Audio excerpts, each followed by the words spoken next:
Tires are flat, so we're going to try stuffing it with pipe insulation and then filling that gap that's in the pipe insulation with foam.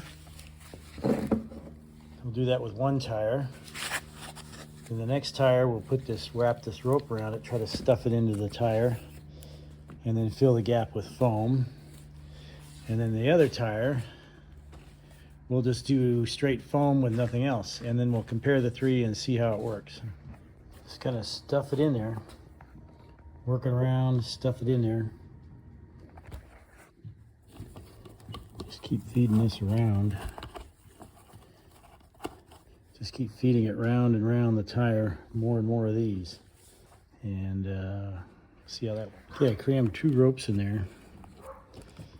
It's probably half filled up. We'll fill up the rest with foam though. Yeah, it's coming out. I had to drill a hole.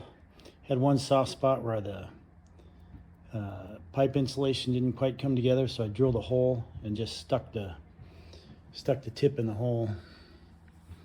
Yeah, this one seems to be all right. We can clean all this up with a wire brush after it's dry. Don't worry about that. Yeah, a little extra there. This one's coming along. Yep, seeping out of the valve stem hole. But again, we'll clean all this up after it dries.